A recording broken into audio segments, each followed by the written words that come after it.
guy running or Latin. The guy run, my friend, but they're gonna catch him.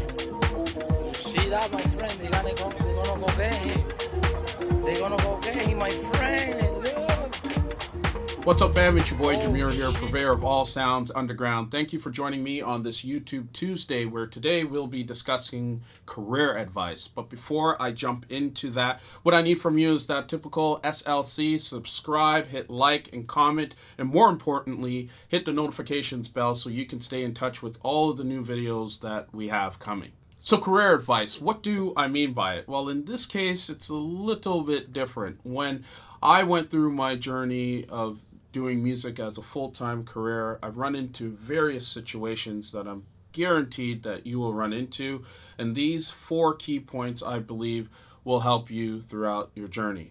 So the first point being, never take on free and unsolicited advice. It's one thing to ask someone for advice and their opinion on something, but when someone just rolls up out of the blue and says, this is what I think you need to do and why I think you need to do it, you know it's stuff that you don't necessarily need to listen to, or you can listen depending on who it is, but take it with a grain of salt. There is merit to that. Trust me when I say this. Often when people are offering unsolicited advice, they're doing it by the means of their own ego and not necessarily in your best interest.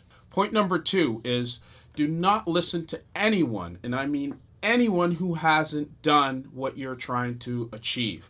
I'm talking about people who just show up with an opinion and believe that within their 9-to-5 job and that expertise can be of value to you. And there's nothing wrong with the 9-to-5. I don't want to be mistaken for that, because I did a 9-to-5 job for many years to help move me into this full time.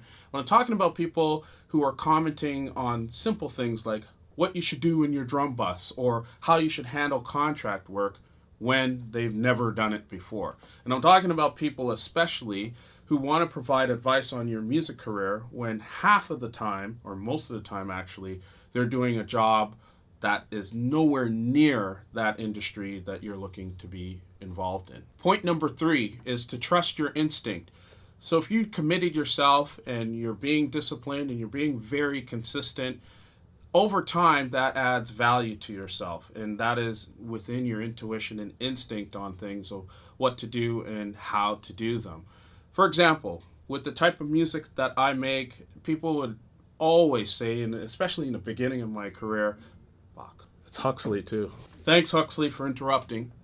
If you are committed to doing what you want to do and you're disciplined and you're developing your skills on a consistent basis, you need to recognize that that adds a tremendous amount of value to your arsenal. And over time, you need to be able to go back and say, because you're so committed and dedicated to the work, that you can trust yourself enough to make the right decisions. Point being, when I first started my career, I made it very explicitly clear that I do not want to be changing my name and doing other genres that I was interested in. I was very clear that I want to produce the music that interests me and that inspires me, and it all is going to be under Demuir.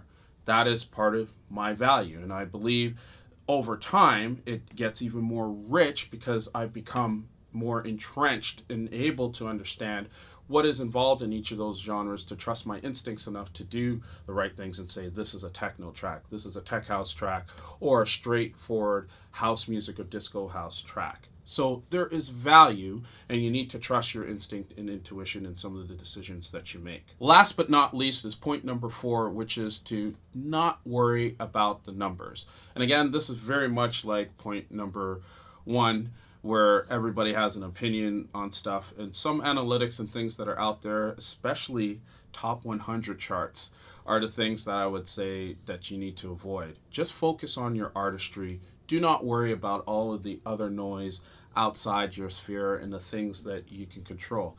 And keeping all of these points in mind, combined with not necessarily letting the numbers influence the way to go, is definitely gold in your arsenal.